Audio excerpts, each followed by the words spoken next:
मोदी जी का बयान आया जिसमें कह रहे हैं कि कांग्रेस ने सिर्फ देश को लूटने का काम किया है और पूरा लूटने का प्लान भी बना लिया है उन्होंने। देखिए जी, पिछले 10 सालों से मोदी जी सत्ता में हैं। अगर उन्होंने प्लान बना लिया, सीबीआई, आईटी सब चीज़ें सब उनके अंडर में है, सारी एजेंसीज उनके अंडर में है, तो प्लान को रिवील क्यों नहीं करते? तो प्लान पकड़ते क्यों नहीं, खोलते क्यों नहीं? दिल्ली पुलिस भी उनके अधीन में है, सारी पुलिस, पूरे देश की पुलिस उनके अधीन में है, गृह मंत्री उनके अपने हैं। प्लान कहाँ से वो रिवील क्यों नहीं करते कि किस तरह से उन्होंने प्लान बना रखा है कि कैसे लूट लिया? बार बार बात करते हैं लूट लिया लूट लिया लूट लिया। कहाँ से लूट लिया, कैसे लूट लिया? सारे के सारे कांग्रेसी देश में है, देश छोड़ के कोई नहीं भागा, सब कांग्रेसी जैसे थे वैसे ही चल रहे हैं। कांग्रेस का दफ्तर जो है वो सरकारी बिल्डिंग में चल रहा है। अगर कांग्रेस ने देश को लूटा होता तो कम से कम आज उन्हीं की तरह वो 5 स्टार होटल बना के बैठे होते ना अपने ऑफिस को। आज भी वही 24 करोड़ रोड पे बैठे हैं, वो तो आज भी खादी पहन रहे हैं। मोदी जी के 10-10 लाख के सूट तो नहीं पहन रहे, आज भी वही 150-200 रुपये मीटर वाला खादी के कुर्ते पजामे पहन के घूमते हैं, चप्पलों में चलते हैं, कोल्हापुरी चप्पल पहनते हैं सारे कांग्रेसी नेता। कहाँ से लूट लिया, कैसे लूट लिया, मुझे तो समझ ही नहीं आता। बार बार ये बात फैलाई जाती है कि लूट लिया, कैसे लूट लिया? कोई खाका तो पेश करें कि जी कैसे लूट लिया। सारी की सारी कांग्रेसियों ने अपनी संपत्ति दान कर दी। गांधी फैमिली के ऊपर वो आरोप लगाते हैं, गांधी फैमिली अपनी सारी संपत्ति दान कर दी। जवाहरलाल नेहरू जी से अगर हम शुरू करते हैं, जवाहरलाल नेहरू जी ने अपनी सारी संपत्ति दान कर दी थी। उसके बाद आनंद भवन दान कर दिया। उसके बाद 1962 के युद्ध में इंदिरा गांधी जी ने अपनी संपत्ति दान कर दी। बताइए, आज भी उनके हलफनामे उठा के देख लीजिए, क्या संपत्ति है उनके पास? अपने घर तक नहीं है राहुल गांधी जी के पास। अगर उन्होंने लूटा होता तो अपने घर परिवार तो बनाते हैं, अपना कहीं खानदान बनाते, अपना कोई फार्म हाउस खरीदते, गाड़ियाँ खरीदते, कुछ एसेट्स खरीदते। कहाँ है, क्या चीज़ है उनके पास जो उन्होंने लूट लिया? अगर इसी बात को हम पलट के देखते हैं तो मैं तो कहता हूँ बीजेपी ने लूटा है। 500 से ऊपर तो पूरे देश में कार्यालय बना लिए, और हर कार्यालय की कीमत जो है कम से कम 20 करोड़ रुपए से शुरू होकर और 100 करोड़ तक पहुंची हुई है। केंद्रीय कार्यालय देखो उनका, दीनदयाल उपाध्याय मार्ग में बना हुआ, 1200 करोड़ से ऊपर का वो कार्यालय जो है घोषित है कि इस कार्यालय में 1200 रुपये की रकम लगी है, 1200 करोड़ की रकम लगी है, लेकिन वो वास्तव में कितना है वो कोई नहीं जानता। उसके सामने एक और बना दिया, केंद्रीय कार्यालय विन्यास, उसमें भी ये भी माना जा रहा है कि 400 करोड़ का कार्यालय है वो। तो फिर कैसे हम मान लें कि भैया कांग्रेस ने देश को लूटा है? कांग्रेस आज भी बेचारी 24 अकबर रोड पे ही बैठी है। उसे एक अलॉट हुआ था वहाँ पे अपना कोटला, फिरोज शाह कोटला रोड पे उन्हें एक ऑफिस अलॉट हुआ था, आज तक उसका कंस्ट्रक्शन नहीं कर पाई कांग्रेस। ये हालत है कांग्रेस की, अपनी गाड़ियाँ नहीं उनके नेताओं के पास, फिर कहते हैं कि कांग्रेस ने देश को लूटा है। अगर इसको लूटपाट कहते हैं तो भाई फिर तो आपकी लूटपाट की परिभाषा ही गलत है।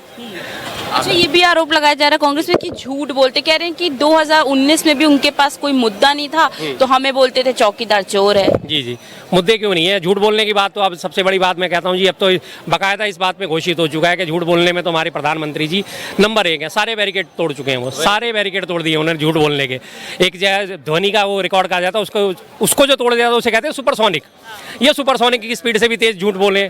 उसके बाद आती है जी प्रकाश की गति, जिसे माना जाता है कि सबसे तेज प्रकाश की गति होती है, ये उसको भी क्रॉस कर गए। अभी आज उन्होंने, आपने कल उनका भाषण देखा ना कि कांग्रेस फेक न्यूज़ फैलाती है। कहाँ से फेक न्यूज़ फैलाने की शुरुआत हुई थी? 2014 से, जब ये सत्ता में आए उन्होंने कहा जी 2G कोल घोटाला हुआ है, 2G घोटाला हुआ, स्पेक्ट्रम घोटाला हुआ, कोल घोटाला हुआ। कोर्ट में सारे के सारे घोटाले दम तोड़ गए। उस वक्त आरोप लगे थे, बाकायदा उन लोगों को अंदर करा गया, कनीमोजी अंदर गई, ये राजा अंदर गया, सुरेश कलमाड़ी अंदर गया, कोई भी आरोप साबित नहीं हुआ। कोर्ट ने सबको, पी चिदम्बरम साहब भी गए थे, सबको बरी कर दिया ना कोर्ट ने। उसके बाद CAG के जो हेड थे उनका बयान आया कि हाँ जी 2G कोल घोटाला जो था कोई घोटाला ही नहीं था वास्तव में, ये तो हमारी कैलकुलेशन मिस्टेक थी। और वो पेज कब आया बयान? 2021 में, 2014 से सीधा 7 साल बाद जो CAG के हेड थे विनोद राय, उनका।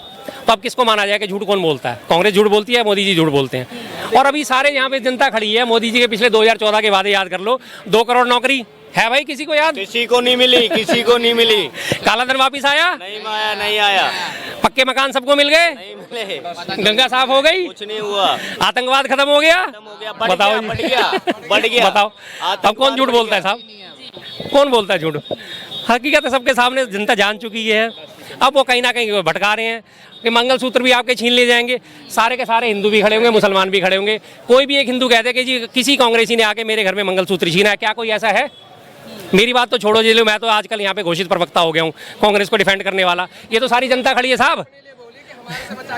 हाँ जी, बिल्कुल वही बात है जो उनका नारा है ना कि बेटी बचाओ बेटी पटाओ। जवान स्लिप नहीं हुई थी, वो दिल की बात निकल के सामने आई थी। उन्हीं के सहयोगी अब ये बात आ गई है बेटियों पे। तो देखो आप उनके सहयोगी, ये प्रज्वल रेवन्ना, कितने सारे रेप करे अगले ने। देवगौड़ा साहब का वो पोता है, सगा पोता, और जैसे ही उसका मामला खुला इमीडिएट वो जर्मनी भाग गया। और उसी के लिए अभी 10 दिन पहले प्रधानमंत्री मोदी जी उसके कंधे पे हाथ रख के वोट मांग रहे थे कि भाई आपका दिया गया एक एक वोट जो है इसको मजबूत करेगा और साथ में मुझे मजबूत करेगा। कैसे कैसे लोगों को तो मोदी जी साथ देते हैं और फिर कहते हैं कांग्रेस झूठ बोलती है। ब्रजभूषण का नाम भी तो है। इसको लेकर भी छोटे बच्चे रह गए साहब। इसको लेकर भी मोदी जी इसको लेकर भी मोदी जी कह रहे हैं कि फेक न्यूज फैलाया जा रहा है, कांग्रेस पे ही उल्टा आरोप लगा रहे हैं। अमित शाह भी बोल रहे हैं कि अब चुनाव से पहले फेक फेक न्यूज के मामले में भी अमित शाह जो है इनके अमित मालवीय है, अमित शाह जी को बाद में बात करते हैं। अमित मालवीय इनके ट्विटर वो IT सेल के हेड है। अभी लगातार उनके सारे के सारे लोगों ने ट्विटर से उनके ट्वीट खोद के निकाले, एक एक करके उन्होंने अपने सारे ट्वीट डिलीट कर दिए जितने भी फर्जी उन्होंने फैलाए गए थे। सबको याद है, जितने पढ़े लिखे लोग हैं सबको पता है कि आलू से सोना बनाने वाला बयान किसका था, मोदी जी का था। 2013 में उन्होंने दिया था, गुजरात में इलेक्शन थे, गुजरात में उन्होंने पेप्सिको कंपनी जो है जो आलू के चिप्स बनाती है, जिसके लेज नाम से चिप्स आते हैं, उनका और आलू के व्यापारी जो था उनका आपस में विवाद हुआ था आलू खरीदने के लिए। तब जाके मोदी जी ने आलू के व्यापारियों को कहा था कि नहीं आप चिंता मत करो, तुम्हारे आलू तो मैं ऐसे बिकवाऊंगा कि तुम इधर से मशीन में आलू डालोगे उधर से तुम्हारा सोना निकलेगा, जिसको राहुल गांधी जी ने कोट करा था। जिसका फेक न्यूज़ किसने फैलाई फिर? फेक न्यूज़ खिलाने में कौन आगे सबसे? बीजेपी। आज तक लोगों के दिमाग में यही बात बैठी हुई है यार आलू से सोना बनाने वाला बयान हो सकता है राहुल जी ने दिया हो। समझ गए ऐसे। हाँ, लेकिन अब धीरे धीरे बातें खुलनी शुरू हुई ना। हाँ, काट पीट के जोड़ दिया सब, तो वही तो फेक न्यूज़ फैलाने वाले कौन, झूठ बयान फैलाने वाले कौन। और अभी भी लगातार आपने सबने देखा पापा ने वार रुकवा दी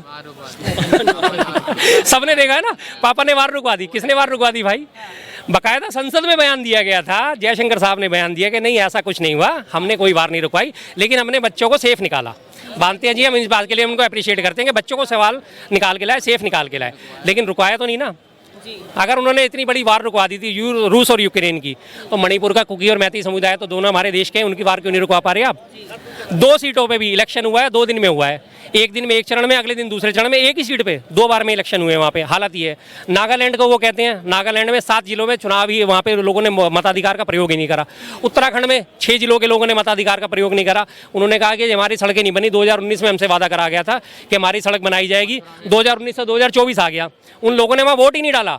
6 जिलों में वोटिंग नहीं हुई है। किस वजह से? क्योंकि उन्होंने पुष्कर धामी साहब ने झूठ बोला, मोदी जी ने झूठ बोला, गडकरी साहब ने झूठ बोला कि हम आपके यहाँ सड़क बनवा देंगे। तो झूठ कौन बोलता है साहब?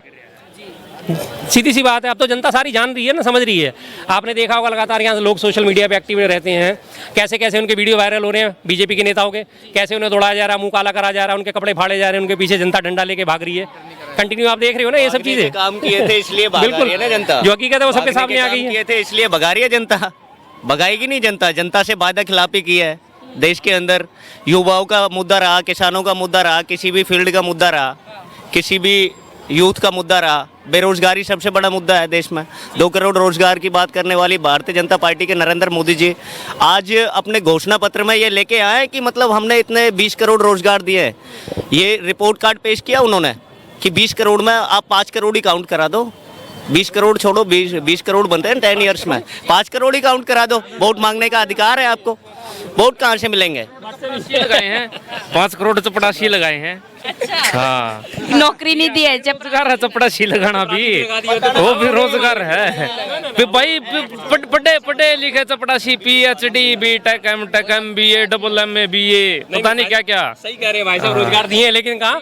व्हाट्सएप यूनिवर्सिटी पे व्हाट्सएप यूनिवर्सिटी पे लगातार आ रहे। व्हाट्सएप यूनिवर्सिटी खोलते हैं, सुबह से पढ़ना शुरू करते हैं, शाम तक वो अपने 2-4 लोगों को मैसेज भेजते हैं, उल्टे सीधे फॉरवर्ड करते हैं, उनका रोजगार पूरे दिन का पूरा हो गया। ट्विटर पे उन्होंने 2-2 रुपये के ट्रोल बैठा रखे हैं, जिनका काम है सारे दिन राहुल गांधी जी को कोसना, कांग्रेस को कोसना, नेहरू को कोसना, उनकी नीतियों को कोसना। ट्विटर पे हालत ये 2-2 रुपये के ट्रोल बैठे हुए हैं। तो ये उन्होंने रोजगार दिए हैं, रोजगार दिए हैं। पकौड़े तो खैर चलो मान लेते हैं हम एक बार को कि पकौड़ा चलो रोजगार होता है, पर MBA करके बंदा लाखों रुपए की फीस भर के, अच्छे कॉलेज से MBA करके लाखों रुपए की फीस भर के अगर वो पकौड़ा तले तो क्या उसे हम रोजगार मान लेंगे?